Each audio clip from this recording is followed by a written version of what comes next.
Hey everybody, how's it going? Welcome back to the Crateable channel for the weekly news with me, Ham Chops, or Lorenzo, whichever one you want to call me. But yeah, a lot has happened this week, especially with San Diego Comic-Con going on. We've had a lot of news, a lot of reveals across every space. I'm not gonna be able to cover all of them because it's just a lot, but I will be putting some links to other websites where you can go and look at all the reveals that happened, or at least most of them, if you're not already following a lot of whatever you're specifically interested in from Comic-Con. But we've had huge amounts of news coming and just lots of cool reveals, lots of cool updates on other projects that we've heard of. But yeah, so let's just go ahead and get into it and hope everybody had a good week up until now. But going into Pokemon, the Mega Brave and Mega Symphonia base set has all been revealed, which means that any Mega Evolutions that weren't revealed prior, any trainer cards or any other random Pokemon in the set that we haven't seen yet, they finally lifted the curtain on that and showed us exactly what we're working with. The last Mega Evolution Pokemon was revealed, which was Mega Manetric. The move on that card is really cool because we have one that does for 2 energy and then another one that goes for 3 energy. The one for 2 energy, it's not going to be hitting for as much as the 3 energy resource card or move, but it does protect you from attacks from basic Pokemon from your opponent, which is good for all you people out there that despise Raging Bolt or anything that uses a lot of heavy basics. So maybe even the Joltik box too. But that's pretty cool. I can see that working out and shaking up the meta. Also, Manetric's big hitting move hits for 3 energy. This 200. Then if you discard the energy from it, you're going to be hitting for an extra 180 on top of that, which should be enough to take out pretty much every Stage 2 EX or any other Mega Evolved EX. Just correction real quick. It's gonna hit for an extra 130 on that second move, the Riot Blaster. So either way, that's still huge. It's a good move to have for whenever you need to just donk a big heavy hitting Pokemon or something that's just massive in comparison to whatever else you're playing on your bench. Other than that, they revealed all of the some of the illustration rares for at least the main Mega Pokemon that they've been showing, and we've also are hopefully going to get some more news on other illustration rares coming out of the set. And then early in the week, Pokemon held the Pokemon Presents show, which was pretty good. Some say it was underwhelming, some say it was really good. A lot of good news. I'm one of those people that I'm happy for any news coming out of the Pokemon verse. Though unless it's something we're just kind of like, it's assumed. But we got some pretty cool announcements out of that. So we have the Pokemon Park Kanto opening up next year, which is pretty cool. Said to have about 600 Pokemon inside the Pokemon Park. It's gonna be really cool to go check that out eventually in life. I do plan on making a trip to Japan, but to see the first Pokemon Park coming is really awesome. And the fact that they named it Kanto is pretty cool too, because maybe later on down the road it means that we can get other regions with other Pokemon, which is going to be pretty cool. But fingers crossed, and hopefully they can work something out with other theme parks around the world, Universal or other Japanese theme parks.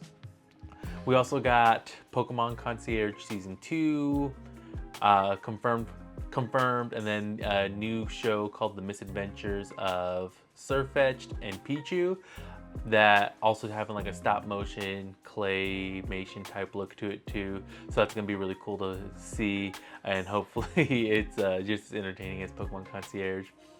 And then as I've predicted or said in my last video, Pokemon Champions finally got some more reveal on gameplay, game mechanics, and just kind of what we're expecting for the game. So it is going to be the main battle part of the Pokemon games, and you'll also be able to kind of train your Pokemon up from your phone, from mobile. I see this as Pokemon trying to get more people into playing the VGC version of the games, just to get a more interactive, because like I said, not everybody has the Pokemon Scarlet and Violet or Nintendo Switch, or can afford to go buy the new Pokemon game every time it drops. Doing this allows it to get spread to more audiences and get more people involved in learning how to play the VGC, and maybe if they want to end up competing down the road, there's not as big of a barrier for them to do that. They can do it online from home, on their phone, anywhere they're at. So that's really cool that they are making it more accessible. After that, we have a huge amount of figure reveals from Hasbro, NECA, Super 7, just so many different things from just the preview day alone of San Diego Comic-Con. But Hasbro revealed some really cool Star Wars figures. They have the Battle of Mustafar. They have some a special guest pack with the Force Ghost, and also releasing a Clone Wars gunship figure. So these things are really cool. It's pretty awesome to get to see those pop up on my feed when people started getting their preview and early access to it. A lot of you Star Wars fans and figure collectors, I'm sure, are really excited. So hey, you guys are able to look forward to that. And then NECA showed off a huge amount of TMNT, which was expected. They kind of went through all the different ages and versions of the Ninja Turtles, which is really awesome. Personally, my favorite are the comic book and cartoon versions. I saw that double-headed turtle monster figure too, which is pretty cool. And they also had a lot of the villains from like the comics and cartoons also, which is really cool. And they also have TMNT 2012 too from the series, so that's gonna be awesome. But yeah, huge amount of turtle things coming out as per usual, fan favorite, and maybe we either get some extra releases that we didn't see there, or an announcement on either pre-orders or release dates soon. And then if you want to see any of the other exclusives that were either revealed or announced that don't involve all the figures, so maybe things like cards, comic books, I'm gonna link a list of SDCC exclusives that are from SDCC blog. It's an unofficial blog for the Comic-Con, but they have a huge comprehensive list of majority of the exclusives there that were announced or just merch that you were only able to get there. Other than that, for TV and movies, Alien Earth Episode 1 was revealed in the infamous Hall H. A lot of people were really excited for it. Some people I saw they didn't follow Alien too closely. They weren't exactly sure what to expect. But I've been hearing mixed things, mostly good, which is pretty awesome. I'm a huge fan of the Alien and Predator universe. In the Alien Earth Episode 1, there said should be a lot of talking about the big companies in the universe.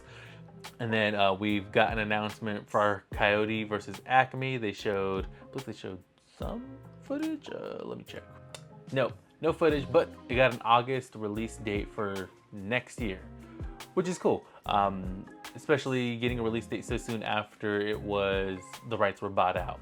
So that's pretty awesome, and hopefully it's a really good movie. And big hope is if they can get the rights to the Tony Hawk version of Space Jam, essentially Skate Jam. There was, I believe they said they shot some of the movie and they had some of the scenes written out. Even if they can just like buy the idea and have things happen, that'd be pretty cool. It was supposed to come out, but then it got scrapped after, I believe, Looney Tunes Back in Action didn't do so well at the time.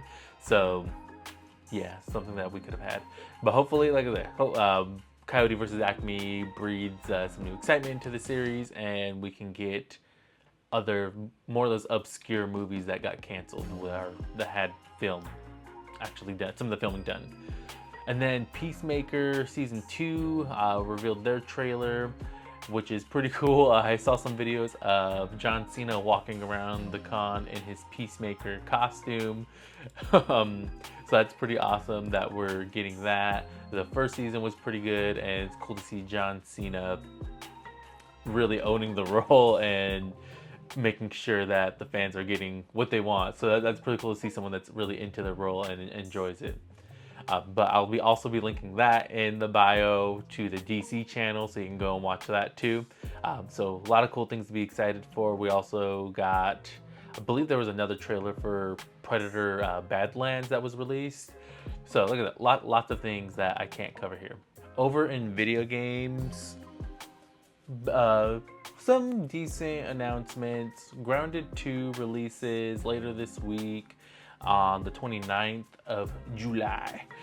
And you can pre-download it on the 28th. I'm pretty excited for that. It's a game I enjoy playing with my friends a lot. If you're not willing to necessarily buy it outright, just get Xbox Game Pass and you should be able to just play it on whichever. I'm not sure if you have one game. I think if you have the highest tier Game Pass, it'll work on your PC if you have that, and you can download it there also. So if you're bouncing between either your Xbox and your PC or a portable device, you can do cross-play and cross-progression with that. Or you can, I saw one guy say you can go log in on one account, share the world, and then download a copy of that world to whichever device you're playing from, so that way you have 2 copies. But yeah, so cross-progression, cross-play, get it on Game Pass. It's free.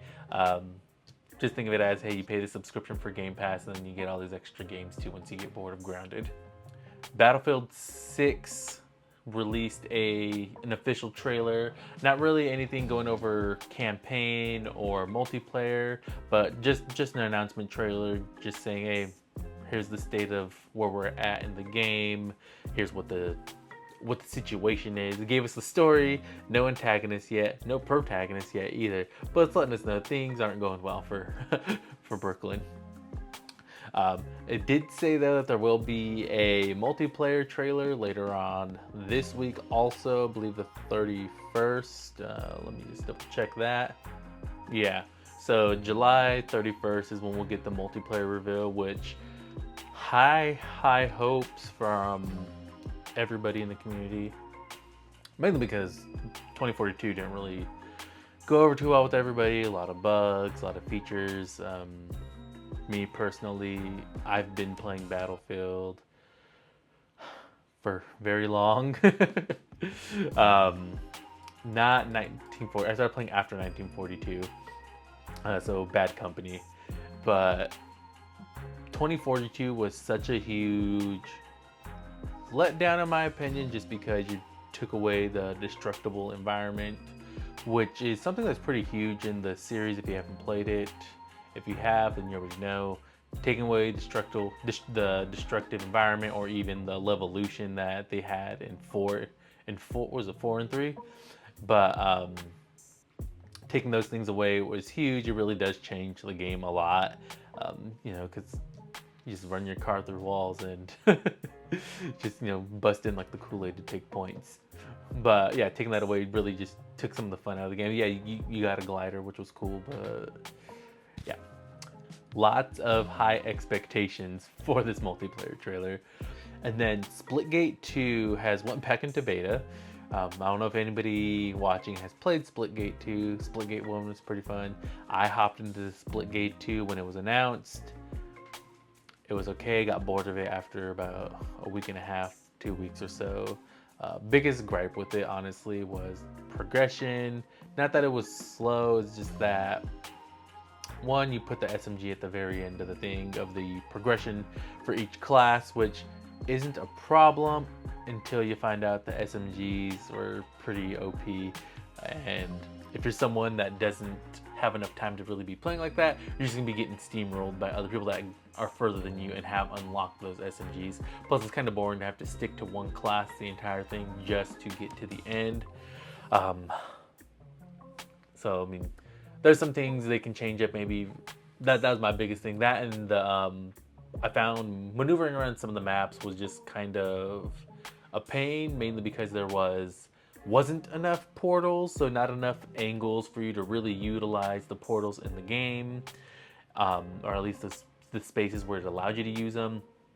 Being limited to where you're at can definitely change the amount of pathways and spaces you can open up during games. So hopefully they add more sections of the map where you can put those down, and also, you know, just make it more interactive and change the pace of the game.